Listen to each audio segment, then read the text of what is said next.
What's up next on Refusing to Forget's site? This. Border turmoil became the sparks that ignited a brutal period of repression.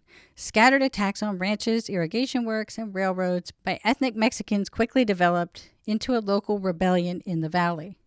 They appeared to be the fulfillment of a manifesto entitled the Plan de San Diego, drafted in South Texas in early 1915, which called for a liberating army of all races to kill white males over age 16 and overthrow the United States rule in Texas. The insurrectionists killed only a handful, but prompted indiscriminate reprisals. So, the claim Refusing to Forget, Make, and Rely Upon is the Plan of San Diego, a 1915 document discovered in Texas that outright declared a race war, prompted indiscriminate killings by Rangers and other Anglos. Again, we got to bring in some context. What about the years between 1910 and 1915?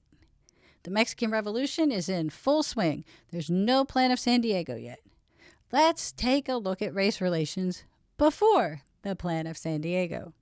At the onset of the Mexican Revolution in 1910, local papers in the U.S. across the country began to run headlines about former local residents who had been slaughtered in Mexico. And nothing was being done about it by the U.S. government. So a head of steam builds for 3 years before Americans demand the government take action to protect Americans in Mexico or safely remove them. In 1913 and 1914, major newspapers and U.S. senators are reminding President Wilson that more than 100 Americans have been murdered in Mexico in the last couple of years. Among the murdered, men, women, and kids. Some by self-proclaimed revolutionaries, some by outlaws, some in bomb blasts, some in Mexico City shootings. Remember, anti-Diaz movements were also anti-gringo movements. A lot of Anglos died in Mexico before the Plan of San Diego.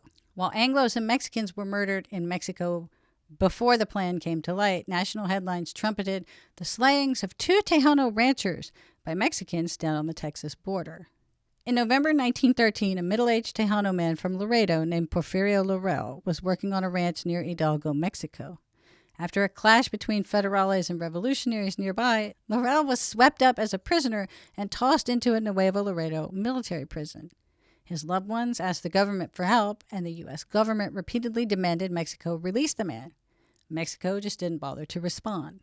When they finally did, they sort of said, yeah, he was in prison, but he kind of escaped, sorry. Witnesses who knew Laurel said they'd seen him along with 2 other prisoners marched to the edge of Nuevo Laredo and executed. So the U.S. government begins to demand his body. The Mexican government, such as it was at the time, didn't respond. 6 months later, Nuevo Laredo changes hands and it's seized by the Constitutionalists. A former Mexican military officer comes forward and says he knows exactly where the prisoners who had been executed are buried, and he leads Laurel's family to the spot.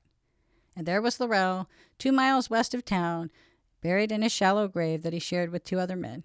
He was identified by his clothing and the personalized case that still held his spectacles and was in his pocket. The remains of Porfirio Laurel were placed in a coffin taken into Nuevo Laredo, where his family awaited permission from local military officials to move the body across the river to Texas. They sat there in limbo another 3 weeks before his homecoming was authorized. He was given a proper Catholic burial in Laredo May 24, 1914. About the same time, another Tejano rancher, Clemente Vergara, was lured across the Rio Grande with promises horses stolen from him by the Federales would be returned. Vergara's wife said she and a Texas Ranger friend both warned him against crossing the river. And once he's on the other side, he was clubbed in the head and taken to a prison in Hidalgo where he was beaten and tortured. The next morning, when his wife tried to visit him in prison, he was gone. They said he'd been moved to Piedras Negras. But rumors circulated he'd been hanged from a tree outside of town. And the rumors were true. Texas Governor Colquitt asked the U.S. Secretary of State if a murder case could be made. The answer was no. Colquitt asked if he could use Texas Rangers to go recover the Texan's body. Again, the answer was no. The Rangers accompanied Vergara's family to retrieve his remains, or they didn't, depends on who you ask. But the Tejano's remains were brought back to Texas and given a proper burial. Remember what Refusing to Forget told us on their website. The insurrectionists killed only a handful, but prompted indiscriminate reprisals. I'd like to ask refusing to forget not to forget that the world didn't start turning with the Plan of San Diego. After years of headlines about murdered Americans, the murders of Vergara and Laurel at the border, and complete inaction by the federal government, everyone's teeth were on edge at the border. And then the Plan of San Diego, with its genocidal verbiage, surfaces in 1915. So the plan was an exclamation point, punctuating an already violent period, the first half of the Mexican Revolution. So what did the Plan of San Diego say exactly, and did it inflame the situation at the Texas border? Well, the overtly racist manifesto had 15 provisions, and we can run through them right quick. Starting on February 20th, 1915, there'd be an uprising against the U.S. government and the proclamation of freedom of Black Americans to declare independence of Texas and the other southwestern states, which the plan claimed were robbed from the Republic of Mexico by North American imperialism. Number 2, to achieve these ends, an army called the Liberating Army for People and Races would go to war under a red and white banner inscribed with the words equality and liberty. 3, cities were to be taken first. Commanders would be assigned a city, and once the city was taken, its arms and resources would be fed into the war machine to further their efforts. Number 4, war leaders would appoint their own municipal leadership once they took a city. Number 5, no prisoners would be taken. This is a war of no quarter. The only exception were individuals from whom money could be extracted. If they did not provide money, they would be shot. If they did provide money, after they forked it over, they would be shot. 6, every foreigner found carrying arms, regardless of nationality, who couldn't prove his right to bear arms, would be executed. Every North American male over the age of 16 would be executed. Traitors to the Mexican race would be executed. Women, children, old men, they would be spared. 7, the Apache of Arizona and other Indians in that territory would have their lands returned to them if they provided assistance to the revolution.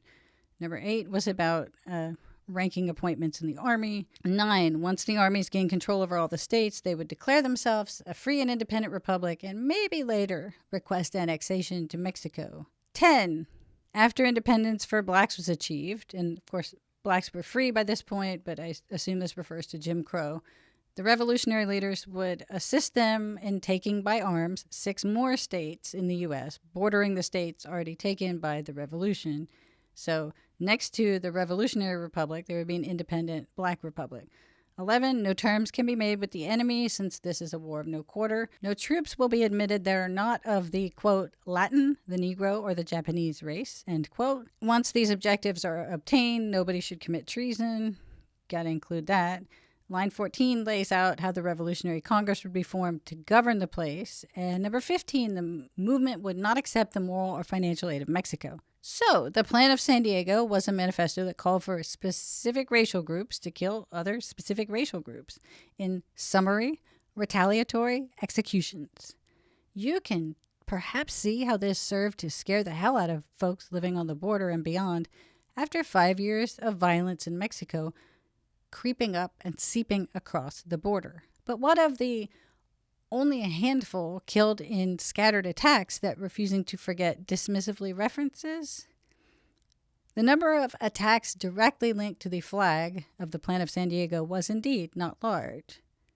Mexican raiders not flying the flag of insurrection, but maybe inspired by it, did increase their raids into Texas. A King Ranch foreman was killed. 4 Hispanic law enforcement officials in Cameron County, I think 2 shot, 2 stabbed in 2 separate incidents. Several stores were robbed, telephone lines, telegraph lines were cut. A 42-foot railroad bridge near Sebastian was burned. And assassination attempts were made against Anglo ranchers in their homes and in their cars. 2 men by the last name of Austin, a father and son, were killed. There was a shootout between U.S. cavalrymen and raiders at the Toledo's Ranch just north of Brownsville. In a raid on the Norris division of the King Ranch, a Hispanic woman named Manuela Flores was shot in the face when she refused to help the raiders. That's not the full extent of the guerrilla violence brought about by the Plan of San Diego in 1915, but it's a start. To understand the reactions of Texas governors and law enforcement to an outright declaration of race war, the rest of the context is vital. Understanding that Americans had been dying in Mexico because they were American is important. Understanding the murders of Vergara and Laurel is critical since they weren't Anglo, but they were murdered anyway. That helps us understand the sheer panic and lawlessness experienced by everyone who lived on the border in 1915 and before. This can't be left out of any honest discussion of the subject.